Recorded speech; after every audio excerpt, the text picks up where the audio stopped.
The beeping of the hospital monitor was steady, unlike the man who claimed to be my husband. I lay in that white bed, my belly heavy with the child we both created, while he called me from his office and spat those words into my ear. "Stop all this drama. I'm coming to pick you up." Drama. That's what he called it. My body swollen, my breathing shallow, my heart racing from complications. 7 months pregnant, alone, abandoned, and to him, it was all performance. But when he finally walked into that sterile room, he froze. His eyes darted to the man standing by my side. His face blanched like he'd been electrocuted, because he recognized him. When I married Ethan, I thought I was choosing safety. He was calm, rational, ambitious. Not the type to sweep me off my feet with words, but steady, reliable. At least that's what I believed. The first few years were quiet. Dinners together, slow mornings, dreams whispered in the dark. I thought I mattered. I thought I was loved. But love, I learned, isn't silence. It isn't absence. When I became pregnant, the cracks widened. He stopped asking about my day, stopped coming home early, stopped touching me at all. I told myself it was stress, that he was adjusting too. But deep down, I knew. I was becoming invisible. The confirmation came in whispers. His phone lighting up at midnight, his excuses too polished, too rehearsed. Then the undeniable, a message left open on his laptop. "Can't wait to see you again tonight. She's so dramatic lately." She? Me? He wasn't just neglecting me. He was mocking me. I didn't scream, I didn't confront. I pressed my hand against my belly and promised my unborn child one thing: we would never beg for love. That night, my silence was sharper than any blade. Instead of mourning, I planned.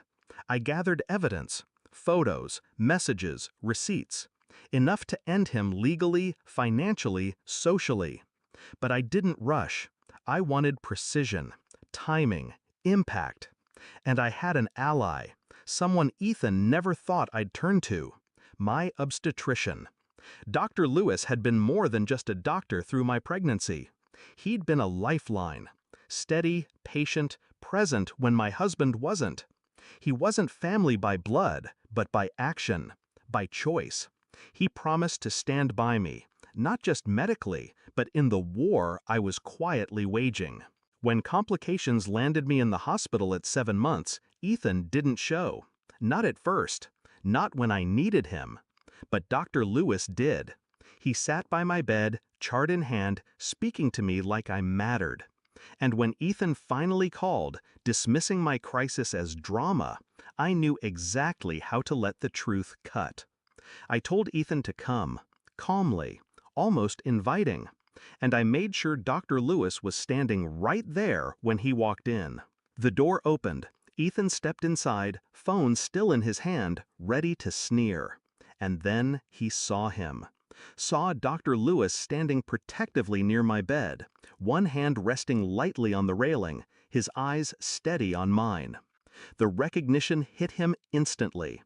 The affair he thought he was hiding, the nights he spent betraying me, it was with a woman Dr. Lewis also knew, his own secretary.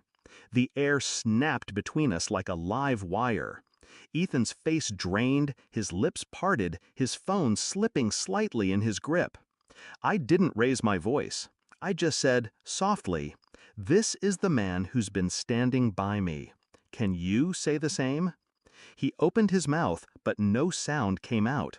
Because in that moment, he understood. I wasn't alone. I wasn't weak. And I wasn't his to trample anymore. The divorce papers were already in motion. The evidence I'd collected was ironclad.